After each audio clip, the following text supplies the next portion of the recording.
Alright, in this lecture, we're going to start to take a look at the production of dilute and also concentrated urine. And it really involves bringing together many other concepts that were addressed during the processes of tubular reabsorption, tubular secretion, and also glomerular filtration.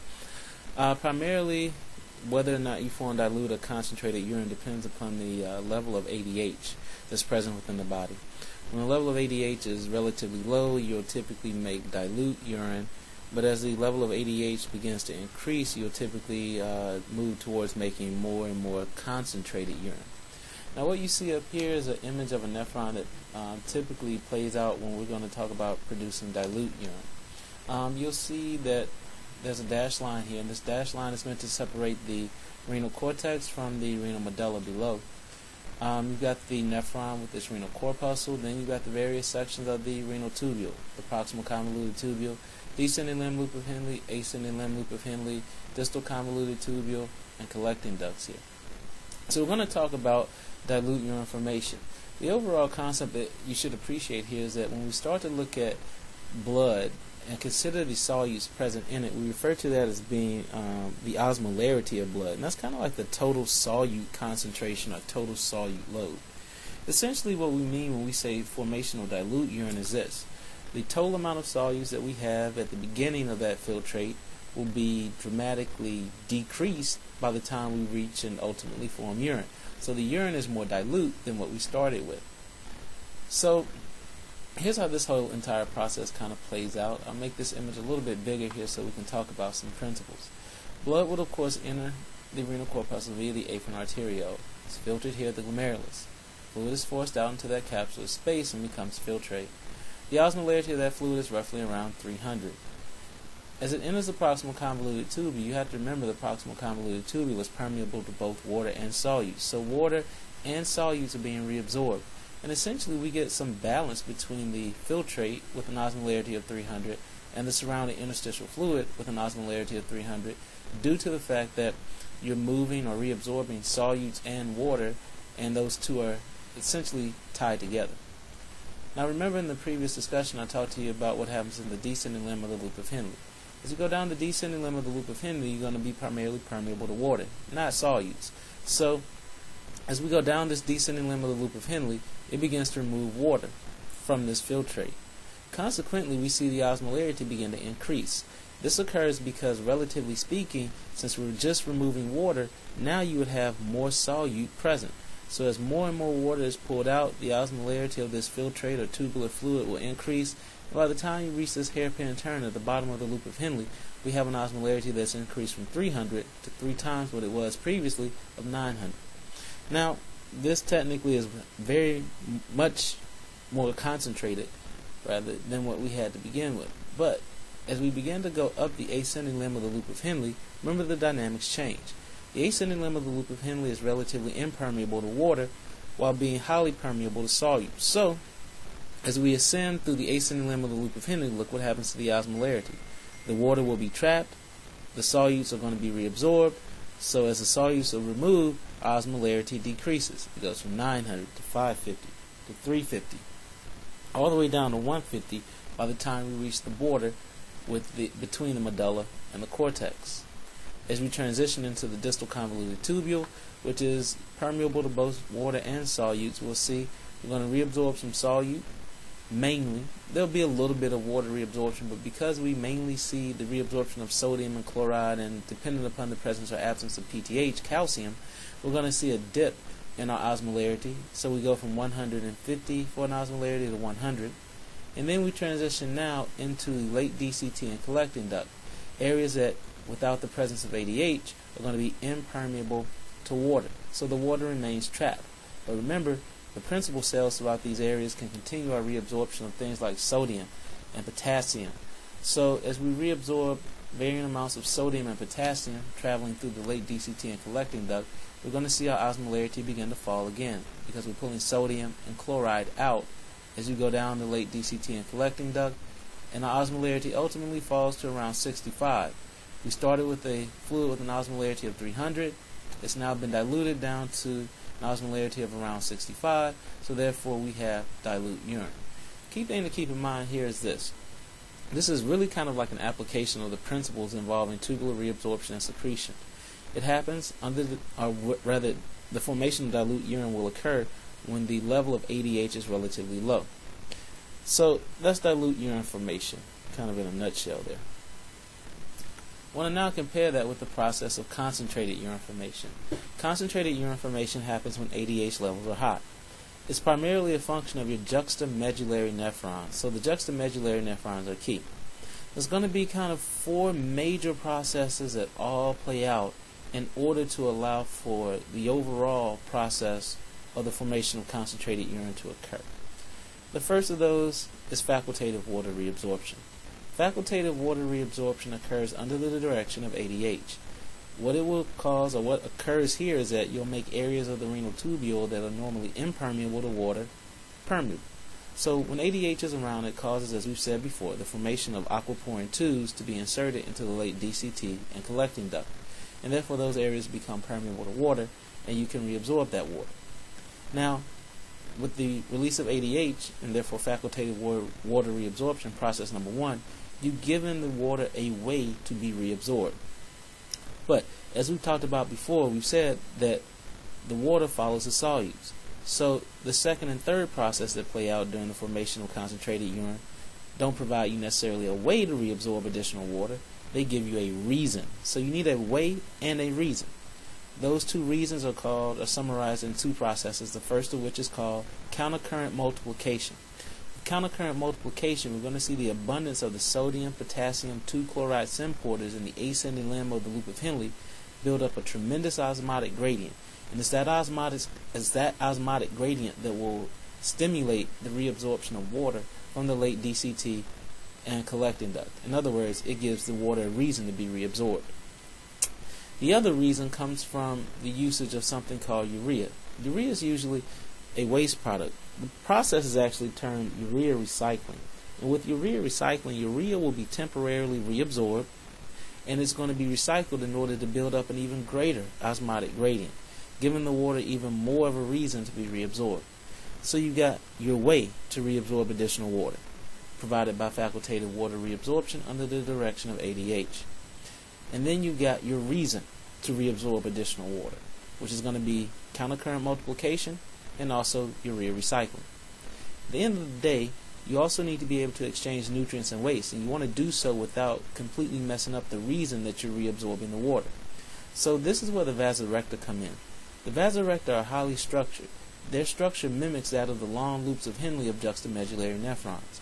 And the process that these vasorecta carry out is called countercurrent exchange. Countercurrent exchange allows for the exchange of nutrients and waste without disrupting the osmotic gradient to a significant degree, therefore preserving your reason to reabsorb the water, and therefore you should be able to continuously make concentrated urine and also achieve the exchange of nutrients and waste. So let's take a look at that process as it plays out here on this diagram. First up, if we look at the top, just appreciate the juxtamedullary nephron. Once again, these are the main players in the formation of concentrated urine. And look at the symmetry between the long loops of Henle and the vasorecta. You've got descending and ascending limbs, respectively, so that's going to kind of come into play here. To begin, we need to look at the left-hand side of this diagram, and we'll talk about what happens. It's a similar process to what we talked about with the formation of dilute urine. We're going to have filtrate form with an osmolarity of around 300. As the filtrate moves through the PCT, you'll reabsorb sodium, you'll reabsorb other solutes and water. So there's roughly balance between the interstitial fluid and the filtrate. 300 is the osmolarity of the filtrate, 300 the osmolarity of the interstitial fluid here, and the renal cortex. But then we begin to go down this descending limb of the loop of Henle. As we go down this descending limb of the loop of Henle, the water within that descending limb is subject to the osmotic gradient. Now remember, we said that osmosis is the movement of water from an area of lower solute to higher solute. So as the filtrate with an osmolarity of 300 encounters the interstitial fluid with an osmolarity of 400, water goes from where there's less solute, 300, to where there's more, 400. So water begins to move out of this tube. Now the osmotic gradient is tremendously bolstered within by these juxtamedullary nephrons due to their ascending limbs of the loop of Henle.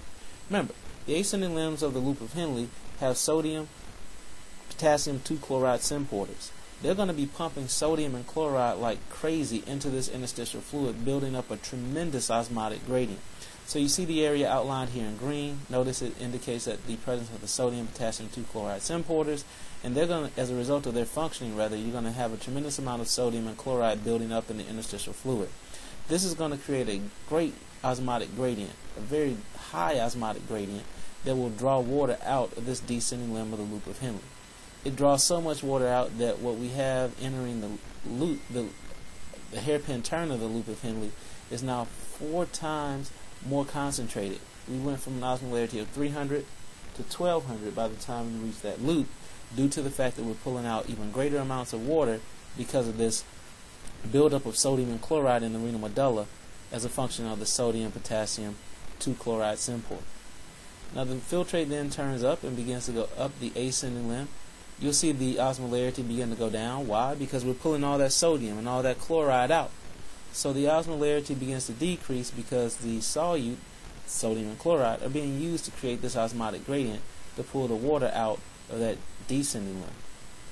By the time we reach the distal convoluted tubule again, remember we're going to be able to reabsorb some sodium and some chloride and a small amount of water. So begin to pull out that sodium and the water comes with it.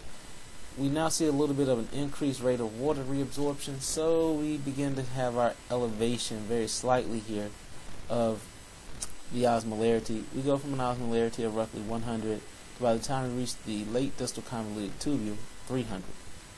Now, remember, this all happens under the direction of ADH. So normally water would be trapped in this late distal convoluted tubule and collecting duct. But because water is now going to be able to move out, we see that this 300 becomes balanced with the interstitial fluid. Remember, we saw the number be balanced here through the PCT because we could reabsorb water and also solutes. And we get that balance once again through the late DCT and also collecting duct because once again at this point, under the direction of ADH, we can now reabsorb the water to keep the balance. But the real key to the formation of concentrated urine occurs once you have that collecting duct re-enter the renal medulla. As you go down through the renal medulla, you'll see that due to the presence of ADH, the filtrate flowing through the collecting duct is now subject to that great osmotic gradient. So it's kind of like a double pull of water. You pull water out of the descending limb of the loop of Henle, and then you pull it again out of the collecting duct. Now remember, with dilute urine formation, there was no water reabsorption through this area. The water was trapped, which is why the urine ended up being dilute.